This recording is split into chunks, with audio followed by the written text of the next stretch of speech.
Hey there, Coxie here, and if you have ever had any interest at all in living the laptop lifestyle, becoming a travel influencer or a digital nomad, then this video is for you. I'm going to share something with you at the end. But this video is about my story of how I achieved that, how I accidentally became a digital nomad, and how I'm now getting influencer perks and I'm not even an influencer. So my story starts in 1994. I got my first full-time job working at the casino here in Melbourne, Australia, Crown Casino. It opened in 94. I was working there, and just like most people, I was doing the same thing. Work a job, save up your annual leave, and once a year I can go traveling for up to 4 weeks. And that's what I did. My first trip was in 95. I backpacked around Europe. My second trip was in Boracay, Philippines, and in Ho Chi Minh City, Vietnam, in 96. There wasn't even hot water in the place I stayed in Boracay. Now there's all these resorts. And in Vietnam, there were no modern buildings. That was real Vietnam. Both places were amazing. So I was doing that year after year. I loved traveling. I was passionate about traveling, but I wanted more, and I didn't know how to get it, right? Maybe that's where you are. Maybe you're stuck. You're like, okay, I'm interested or curious, or I hear all about this digital nomad or travel influencer or laptop lifestyle, but how do you do it? How do you get there, right? So fast forward a few years, 2010, I listened to Tim Ferriss's 4-Hour Workweek, the audiobook. And if you haven't read the book or haven't listened to the audiobook, you have to.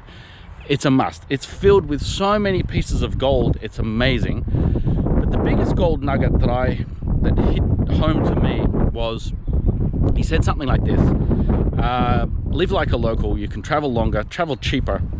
You can spend, if you stay 1 month accommodation in an apartment is cheaper than 1 week in a hotel. Now this is 2010. Airbnb didn't exist outside America at this stage, so I hadn't heard of it. Right now it's common knowledge now, but back then it's like, what, really? A foreigner can rent an apartment for 1 month in a foreign country? How is that? So I knew some internet skills, so I checked on some websites, alexa.com, which shows top ranking websites in different countries. I searched for Malaysia. I wanted to stay in Malaysia as my base, KL, and I found their version of Craigslist, muda.my. And sure enough, there were apartments there, and they allowed foreigners to rent it for up to a month. So I stayed in a serviced apartment in the heart of KL, sorry it's a bit windy, for 550 Australian for a month. Hotels were about $100 a night. So it's true. I thought, wow, this is unbelievable. But the thing is, I didn't realize until this was happening, I was living a laptop lifestyle or as a digital nomad, and I had no idea I could have done that for years. Right? This is 2011. I went on my first long trip. 99 days I was away, and I was working on my laptop at the time. I started what I thought was an internet business in 2002. I was teaching English online. I started my own website, got my own clients, customers, students. I did everything myself. It was my business, but it was really a job because I had to be there to put on my headset and teach them English all the time. But I did this in 2002. I could have been a digital nomad back then, but the term didn't exist back then. It wasn't being thrown around like it is now. What was the in thing back then was escape the 9 to 5, escape the rat race. And I had done that. I left the casino in 2004. So I was working at home all the time from 2004, 2005 onwards, and I didn't realize that I could be in any country in the world doing the same thing. I thought I had achieved it because I didn't have to go to work. If it was a nice day, I could go to the beach or go for a walk. I wasn't tied to my office. I thought, wow, that's amazing. So I accidentally became a digital nomad. No idea. So that was my first long trip. 2011, 99 days. Turning around, it's going to be pretty windy, I'm sorry. Might affect the audio here. So then fast forward a few years, I wanted more. How?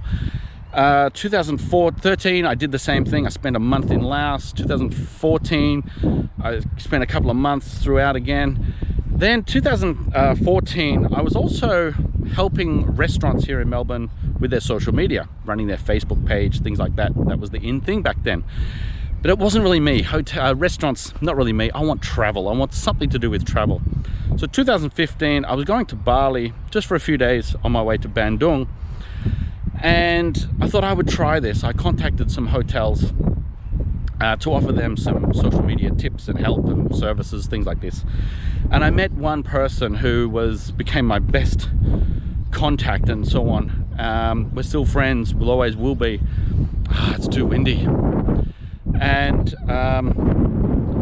so 2016, I said, I'm coming back to Bali. And this contact, I said, she said, oh, I can help you organize presentations with other hotels and GMs, hotel and villa GMs. She helped me present to 60 hotel and villa general managers. My goodness, like, talk about doors being opened by networking and so on. So did that, didn't sell anything, wasn't allowed to sell, but I presented and showed that I knew what I was talking about. I could help them get more exposure, more bookings and so on. Shared business cards and so on, kept up communication. And I'm still in communication with a number of them.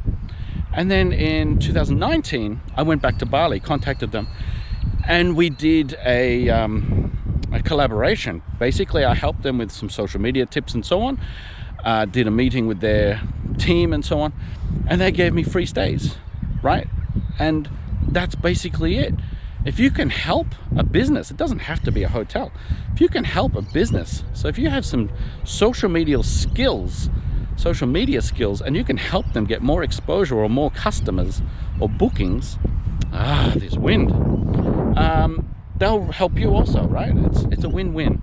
So I got 10 nights free accommodation. What's that? 2, 4, 6, 7 in Bali, 7 in Bali? Must be 9 nights accommodation. $1,152 worth of free stays, 2 villas in Bali, 2 hotels in Bali, 1 hotel in Jakarta, 1 hotel in Cebu, Philippines, from doing this, right? So, you know, it's just unbelievable how things can change. So basically, that's my story of how I accidentally became a digital nomad and how I'm getting influencer posts without even being an influencer. Just sharing some skills with them, right? Helping them. So if you are at all interested, this wind, if you're at all interested in being a travel influencer, digital nomad, or living a laptop lifestyle, then click the link in the description. You'll land on one of 2 pages. Either you'll see what's called an ask page, right? So at the moment, I'm running an ask campaign. Basically, you click the link, go to the web page, and I'm asking you one question. What is the #1 thing you want to know about being a travel influencer, digital nomad, or living a laptop lifestyle? As I gather all these answers from that question, I'll know exactly what most people want, and therefore, I'm going to create a course giving you exactly what you want so you can do the same thing.